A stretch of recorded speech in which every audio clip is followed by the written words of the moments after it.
Good evening. Okay, I don't need the clicker for that. I was telling Junior a while ago. Well, I was, I was actually, before I say that, I was telling Brother Mike just now that I think in over 13 years that I've been at Bremen, I don't think we've ever had a Wednesday when Chris and Johnny were not here, and we all just froze. Just everybody was kind of like, what do we do? Because usually Johnny will dismiss us to classes, and if he's not here, usually Chris will do that. Chris was supposed to be here, but he said his flight got delayed. He was is on a work trip, and so he wasn't able to get back in time. But it was just humorous to me because I really don't think, I can't recall that ever happening before, and it was. Everybody was just kind of like, uh-oh. But I was telling Junior a while ago before services that I'm going to try to do this tonight, and I may have to make it bigger. How difficult is it for you folks in the back? I mean, like, does it need a lot more size, or I may not be able to do it in split screens like that with two different apps. So, Corey, how bad is it? Can you see that? Everybody, cams look all right? Can you see it back there? Okay.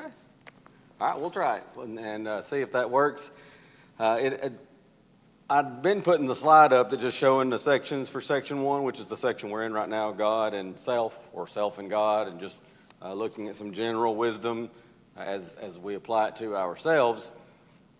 And I kind of like having that slide up in a way, just sort of reminds us where we've been, where we're going. But it occurred to me that this might be a little bit more useful, I guess, for lack of a better term than that. But we'll try this and see. As always, I kind of depend on y'all to give me some feedback and tell me, is it helpful? Is it better the other way, and seeing the sections and knowing where we've gone? And but just let me know on that. So this tonight is a section we're looking at. We looked at temperance. We looked at pride before that, beginning the quarter. Temperance, self-control, self-discipline. But we looked last week at kind of almost under temperance, because it does involve self-control and how I handle those type matters. But particularly looking at last week at what the Bible says about consumption of beverage alcohol. And so that really ended up, I thought we would get into leadership, if not done with leadership. That took up all of our time, which was fine because we had some really great feedback, input, comments from those in our class, and I thought that was probably one of our best, if not best class of Proverbs yet. I really, really enjoyed that, and I appreciate those who offered input for that. Tonight, we will begin, I don't know, I sat down actually last week, because as I said, I thought we would get to it, if not through it, and I started just kind of writing a couple of little notes on some of these verses dealing with leadership. Leadership/authority is what I've got this section listed as. And as I began to do that, I started writing a little bit more. It's not just a ton, but there's a little bit on just about each one of these verses, or at least each one of these passages. But man, to me, this is really good, practical stuff from Proverbs on leadership. And you know, as we always say, I always try to point this out because I don't want any of us to get to a point where we think, well, I mean, I'm just the rank and file at work. I'm not leading anybody, so it doesn't apply to me. Or, you know, God forbid a lady should think, well, you know, the Bible says that the women are not to lead in the church like an eldership role, or they're not to lead over the men. So, well, you know, he's talking leadership. I can just tune that out. But we're all leading somebody. And moms are leading children. Dads are leading children. First and foremost, we got to lead ourselves. Some of that gets back to the temperance and self-control. But we're all leading somebody. We might think that we're not, but I've often said, and I maintain it, it's I can tell you from experience, sometimes we find out somebody is looking to us as an example or kind of looking to us as leadership in an informal way, and we might be quite surprised by it. There have been times when somehow or another I found out that someone was being influenced by me, strongly influenced by me, following my example, and I'm kind of like, no, that like if it hadn't come from somebody or from that person or persons, I would have been like, no, there's no way. So just all that to say, we're all leading someone. And so leading self, leading others, just, man, there's some really practical stuff here to help us better to do that as we go through our lives. Now, Proverbs, let's start off in chapter 14. And again, just a reminder, wherever we start, we'll be moving forward from there. But I'm going to try to, I've got these printed out on my cheat sheet, I call it. So if I start going too fast or if I forget to keep up on the app, somebody just holler at me and let me know, because, sometimes I'll get to looking at this and I forget to keep up on here. So first verse is verse 28.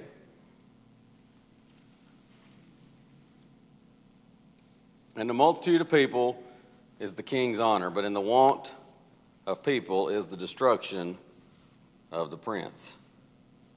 The note I put here on this is simply the honor and the privilege of leadership.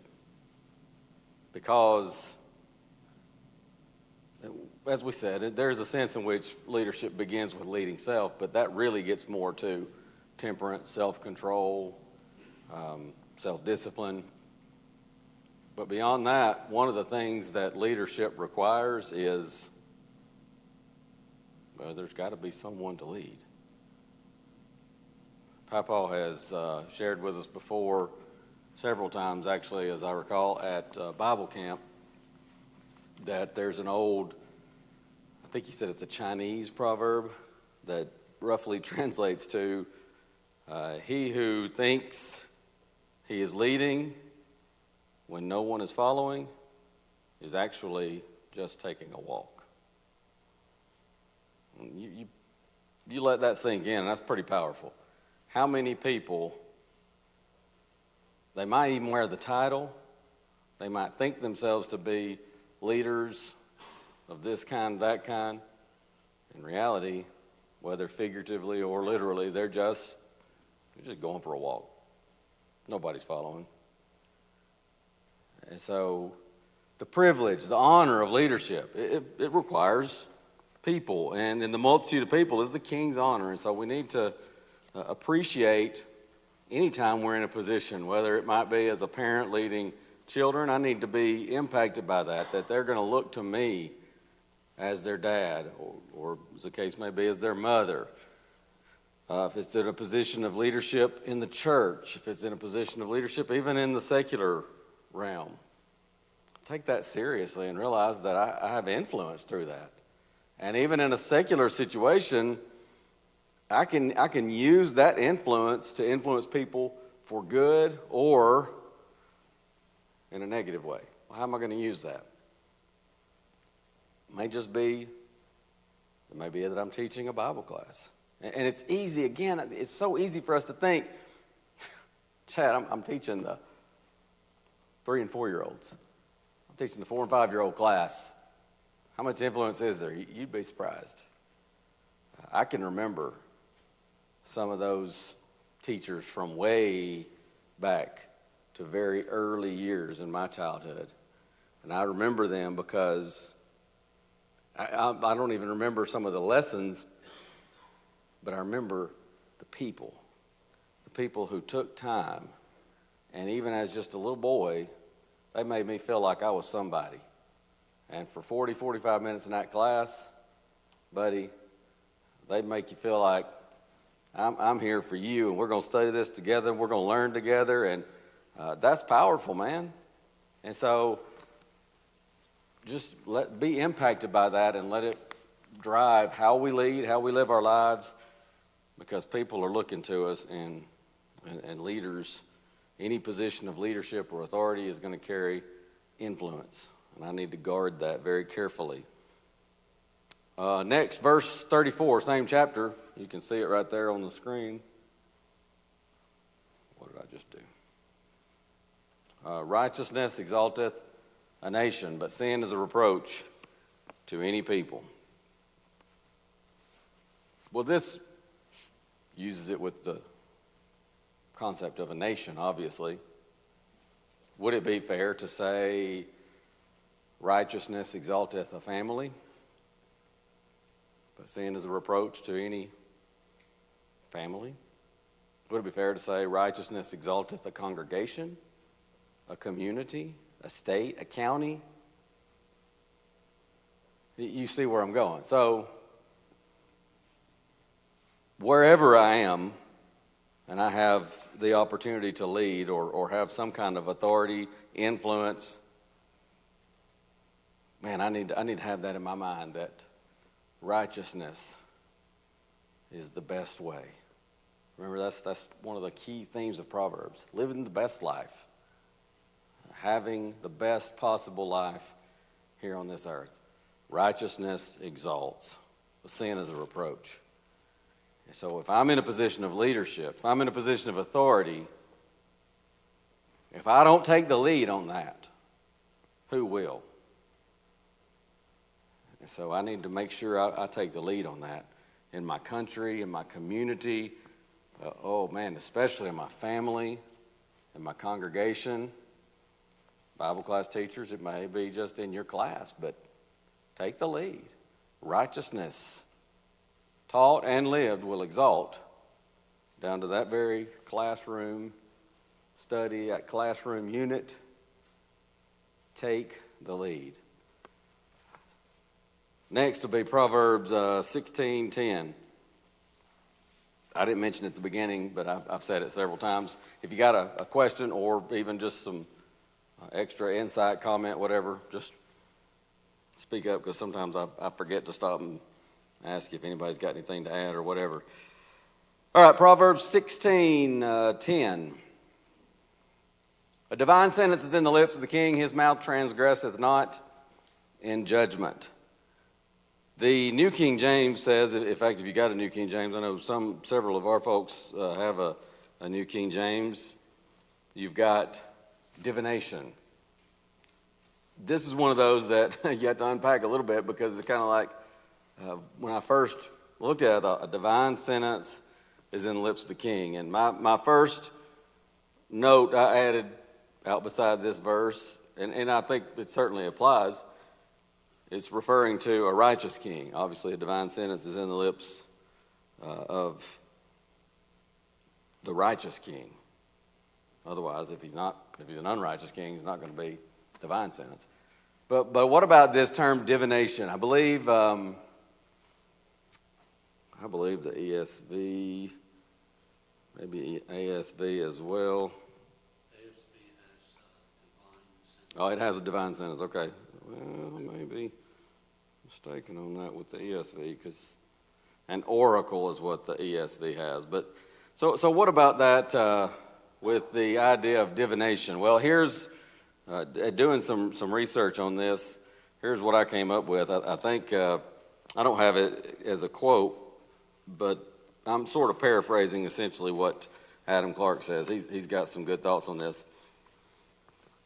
So reading it, who's got a New King James? I don't have the entire verse. I just wrote down that one verse. Miss Cindy, can you read 16:10 out of the New King James?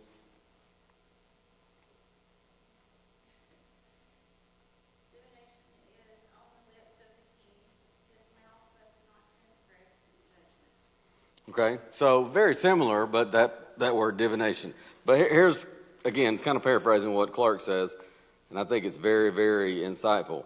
He says this: even if, and that's kind of your idea, even if divination were applied to a righteous king, he still won't transgress in judgment.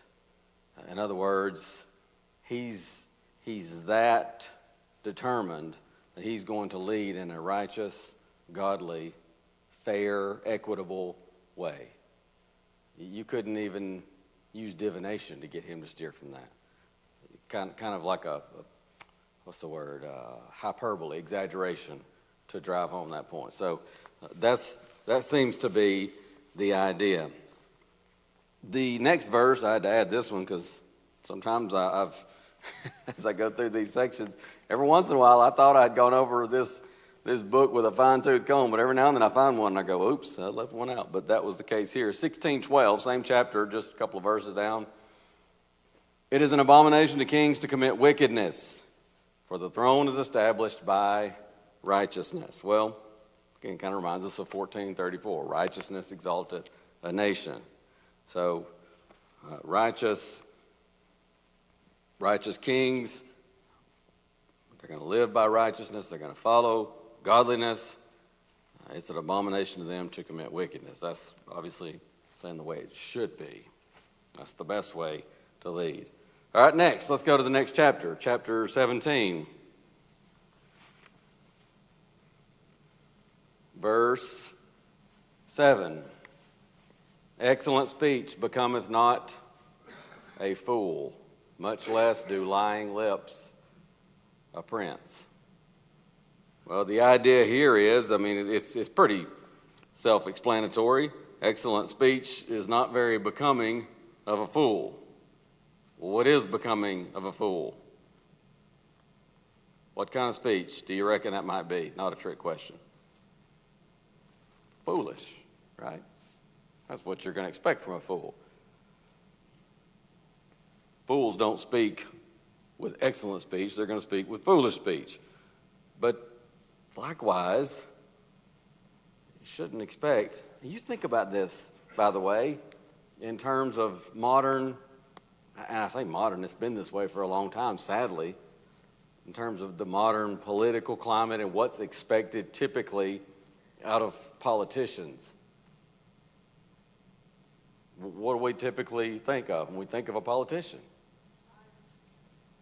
So often we think of somebody, they're going to say whatever they can say that gets them a vote, gets them put in office, and then they don't really care if they keep those promises or not. Now, again, I'm not saying that's always the way it is, but boy, for the most part, far more often than not, sadly, it is. And there's dishonesty. And so, how interesting to contrast that with much less do lying lips a prince, much less do lying lips become a prince, in other words. Wow, it's just, I put a note out in on my cheat sheet here, be the example. As a leader, be the example, set the tone. And particularly when it comes to honesty, excellent speech, staying away from foolish speech, because that's expected from the fool. Bob, you were going to say something? Something a little closer to home to people in our congregation are teachers in the public schools. Now, I've had the privilege of being in 5 to 10 different school systems in my many years. And each one of them, when I started to get hired, the guy reminded that they want the best people in the school system to influence their children in the best way. And I'll tell you what, when school starts, well, those parents come at the first week and everything, and school starts, any teacher in here, we have several in here, realize the tremendous weight of responsibility it is. And I don't ever remember saying, I think I'm going to lie right now to these people, okay? No, it's something that we all can relate to. And if it is that important to our children, how much more important is it to our local government, our state, and our nation? And to the point of this whole little subsection, who's going to take the lead in that? And really could even expand that to say, if God's people don't do it, who can we count on to take the lead in that? So God's counting on us to step up and take the lead in that and be the example, to set that tone for honesty, integrity, righteousness, godliness. So, yeah, that's a good point.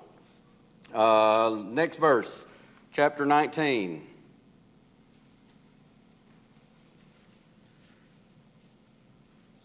Verse 10. You'll see a difference here as well if you have a New King James. The Old King James says, "Delight is not seemly for a fool, much less for a servant to have rule over princes." I think New King James helps a little bit better to understand this, in my opinion. New King James has luxury for delight. Luxury is not seemly, or how is it worded? Fitting. Luxury is not fitting for a fool. Again, Adam Clark has some very, very good comments. He's basically says, luxury sits, quote, ill on a fool, though he be by birth a lord. In other words, he might be noble by birth, but he's a fool in practice, but luxury sits ill on that type of person. And then that last part, much less for a servant to have rule over princes. That's interesting to me because this concept of a servant having rule over princes, I had to kind of work that out and do some research on that, because I'm like, well, what's the big deal about a servant having rule over princes? I mean, if there's somebody that, again, thinking in terms of the book of Proverbs, what if the servant is godly? He's determined to follow righteousness and to seek wisdom. He's promoted and he rules over princes. That's not what this is talking about. What this is talking about is weak need leadership. Here you have a king, or in this case, prince, who's in authority, but you know who's pulling the strings? The servants. And there's nothing inherently wrong with a servant or being a servant. Jesus exalts those who would serve others, but it's the idea of here's somebody, they're not qualified, they're not designated as the leadership. But whether by manipulation, deceit, however it might be, they're pulling the strings. And they're pulling the strings because the one in charge is weak need. And he says that's about as ugly and awkward and doesn't make or makes about as much sense as luxury on a fool. Yes, sir. Two extremely sad scenarios what you just described. It's found in 1 Samuel chapter 2. Mm-hmm. 1 Samuel chapter 8. You got Eli and his two sons. And boy, were they characters. And then you have Samuel, which is viewed as a magnificent individual. But his two sons, when he puts them in position, it causes one of the greatest disappointments of all of humanity. When the children of Israel said, this is our option, we want earthly king. And poor leadership can lead to disastrous requests. Oh, yeah. And it's ironic to me because you have the exact opposite with, I can't think of the exact chapter. It'd be probably early to be before 20-ish. But in 2 Kings, you have a king named Joash, who is his grandmother, Athaliah, has gone and killed all the royal seed, trying to eliminate any heirs to the throne so that she can take over the throne. And she did for a time. She usurped the throne. But Joash was kept alive and hidden. And what's the priest's name? I just went blank. Come on. Anyway, Jehoiada. That's the priest. Jehoiada. Is that right? Do what? Thank you. I just completely went blank. Jehoiada the priest, when he's only like 7 years old? And Jehoiada says, okay, we're going to, maybe he's figuring how long can we keep the child hidden or whatever, but he says it's time, and Athaliah ends up being killed. But Joash was, this is why I sometimes get confused, because you got Joash and then Jehoiada, and it's sometimes easy to get them confused. But Joash, we just need to move on from this. Joash was a great king as long as the high priest Jehoiada, was alive.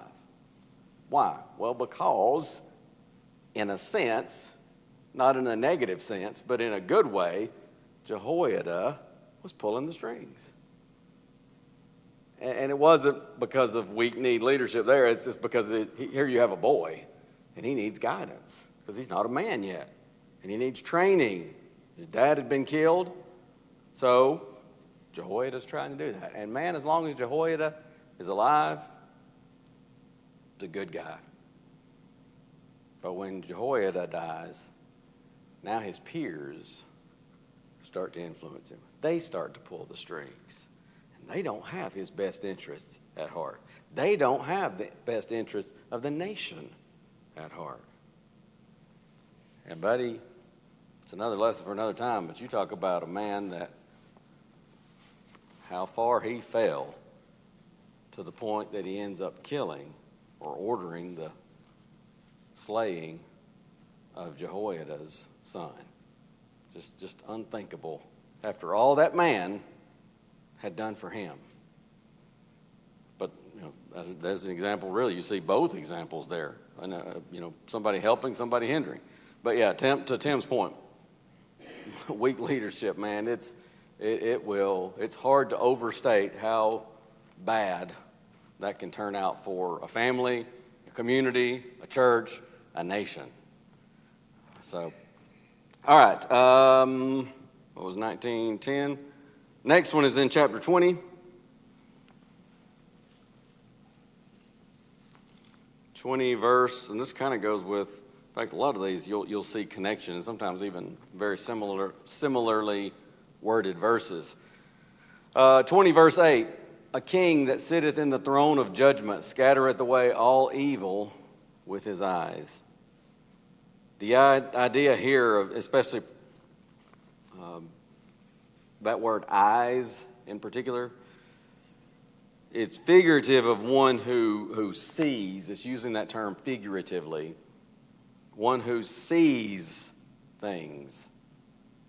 Perceptive was the word we would use. He sees, but he doesn't just see in some kind of miraculous way. I wrote in my notes, he sees via gathering of all the facts, all the information, and then he judges accordingly. This is the kind of king that you're talking about. He sits in the throne of judgment, and he scatters away all the evil with his eyes because he's perceptive. He's not going to rush to judgment without all the facts.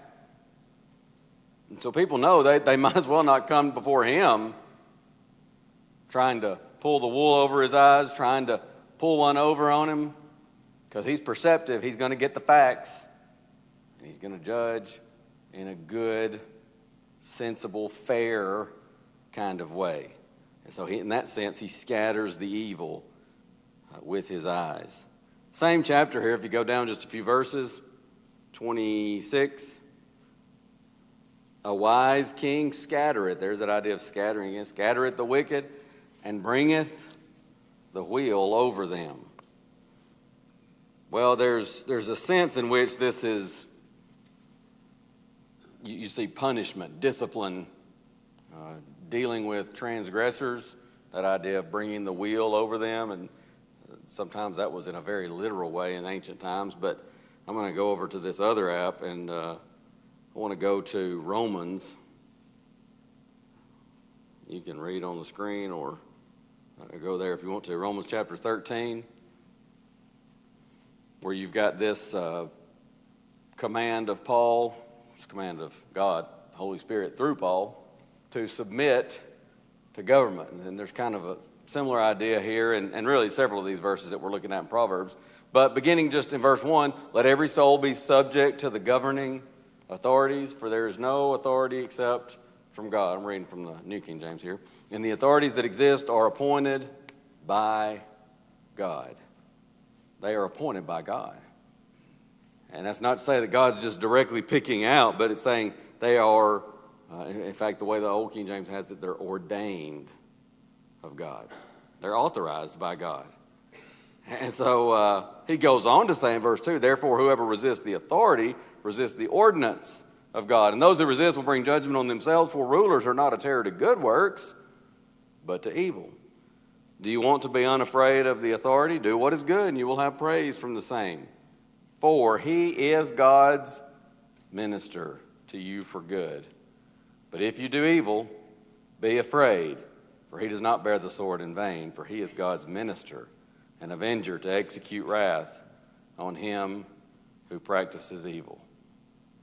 Now, Wes, Corey, I don't know if you can go and start counting off like your housing payment or anything, housing allowance being a minister, but you are. Really? I thought that was funny. Y'all are the Wednesday night class. I mean, this is like the toughest group.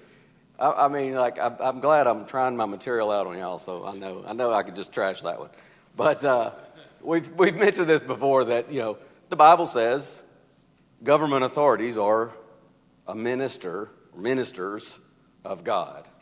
And so in that sense, they are servants of God because it's ordained, it's authorized by God. And so he says, and here's what's interesting to me. Do you know who's on the throne?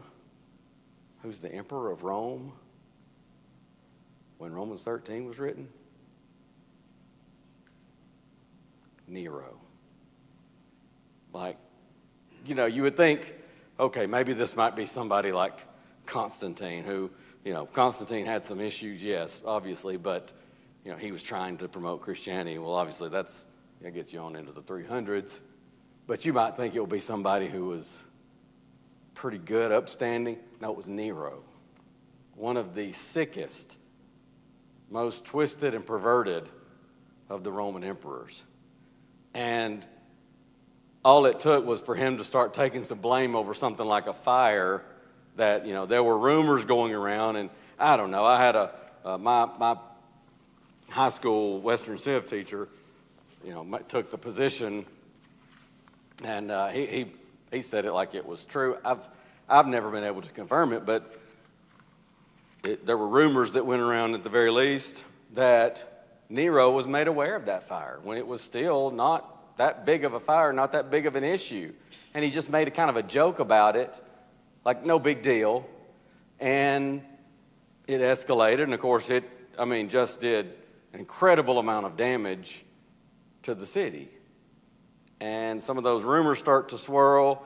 There's question, there's anger toward the Roman government about this, and so Nero just had no qualms about deflecting that by saying, just blame the Christians. And just to show you how convinced I am that it was them, of course, I'm going to persecute some of them for the damage that they've done to our beloved Rome. And he would kill Christians. It's not a widespread persecution, or at least not as widespread, not nearly as widespread as what you're going to see under emperors like Domitian. But this is a man that would sometimes take Christians and cover them with oil, tar-like substance, and light them on fire, put them in his garden on a stake, as he would have these immoral, drunken parties, and the outside garden is lit with those flames. I mean, it's just a sick individual. And yet, now, none of that's being condoned, obviously, in Romans 13. But he's saying government itself, it's ordained of God. So we need to be careful about that. And boy, again, in our time, that's applicable, regardless of who's on the throne, so to speak, on the throne, in the White House, we would say for our country. it may be the guy that I voted for and that I wanted, and that I know is by far more in line with biblical ideas, or it may be the one that I voted against, that I prayed would not be elected and yet did, and they're so far removed from biblical morals and ideals. How do we handle that? Either situation. I mean, I've seen some Christians like essentially gloat. Like sometimes I'm just sitting there on social media, and I say all the time I hate social media sometimes. But sometimes it's just like this gloating, like, ha, deal with it. And I've even seen some Christians, when maybe they got called out for that, respond with, well, I mean, that's what they did when their person won. I'm just like, come on. And so, either situation is what I'm saying. We don't want to gloat and be ugly if and it may be that I know that person is more in line with the understanding that nobody's perfect. I don't think. I mean, it's been what? I don't know the history well enough to know when the fellow whose name escapes me now that was a member of the body of Christ. Some of you history people remind me, what was his name? Garfield, thank you. He was a member of the body of Christ, but it's been years since we even had a candidate run who would be even close as far as that goes, especially living faithfully to the Lord. But my point being, how do we handle that in winning, so to speak, or if my candidate loses? And man, some people can say some of the ugliest things. And again, I've seen it come sometimes from brethren. Can I be honest with you? There have been times when I've caught myself, it may not be on social media, but talking to somebody and I say, you know what? I don't need to say that. That was disrespectful. And I can deal with a person all day long. Same way I can tell you Nero was a sick, twisted individual. And history bears that out. That's a fact. And I can tell you that about some politicians as well. But I just need to be careful how I speak about someone in the office out of respect for the office. And that's the idea of Romans 13. And it's the same way it might be elders in the church. I might be so frustrated about something, might disagree with something so strongly, but I need to be careful how I go about that because there's respect for the office. And even bringing it down a little smaller, zooming in a little more, so to speak, to the family. What about dad, husband? A certain level of respect that I've even heard, I don't know that I've ever heard anybody say it, but I've heard of people saying, like a wife saying before, there's nothing about him to respect. Well, there's at least one thing. If he's your husband, there's that. I might look at the man in the White House and say, there ain't nothing, if you'll pardon my Alabama grammar, there ain't nothing to respect about that man. But I guarantee you I can give you one thing. If he's the president of the United States of America, he's my leader. And don't give me this, not my president stuff. You're a citizen, that's your president. And that alone is a reason to respect the office. It doesn't mean you condone the sins of the man. It doesn't even necessarily mean you respect the person. But wouldn't that go a long way if God's people set the tone for that? I think it would.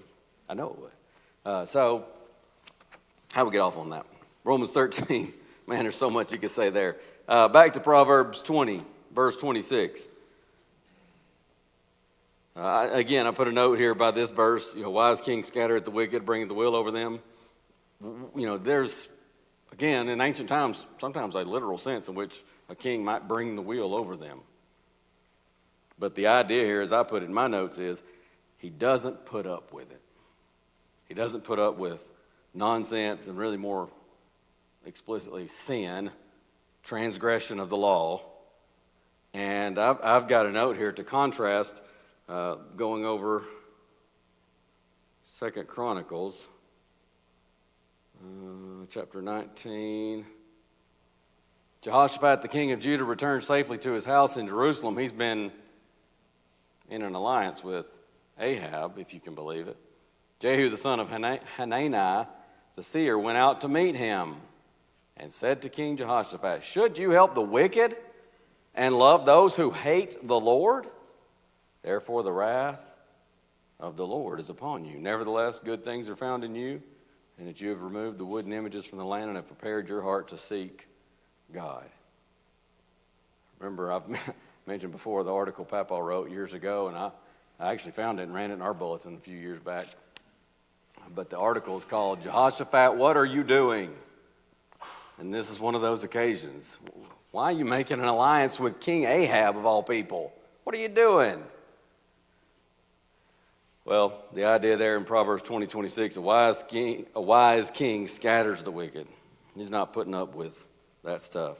2 verses down, mercy and truth, this is verse 28. Mercy and truth preserve the king, and his throne is upholden by mercy. Mercy and truth will preserve the king. If you're going to be in a position of leadership, you think you need to be merciful sometimes? There are times when you gotta dole out judgment, but there also needs to be mercy. You got to have truth if you're going to have success as a leader, especially leading over an entire nation. But his throne is upholden by mercy. You probably know the verse, but we'll go over to it in James chapter 2, verse 13. Judgment is without mercy to the one who has shown no mercy. Mercy triumphs over judgment. I like the way the old King James renders that first part. He shall have judgment without mercy who hath shown no mercy. If you want to get judgment from God, judgment. If you want to get mercy from God one day in the judgment, he says you have to have shown that toward others as well. Because to the one who shows no mercy, I can't expect to receive mercy from God. All right, that's a good stopping point. That gets it all for this chapter. What we'll do is, gospel meeting will be next week. So in 2 weeks from tonight, Lord willing, we'll pick up with chapter 21, verse 1, and that's our next verse on leadership, and we'll move through some more of these. But as I said, just some really great practical stuff on leadership and authority right here as we walk through the book of Proverbs looking at leadership. We'll pick up there, God willing, in 2 weeks. Thank y'all so much. I appreciate the comments as well. Mm-hmm.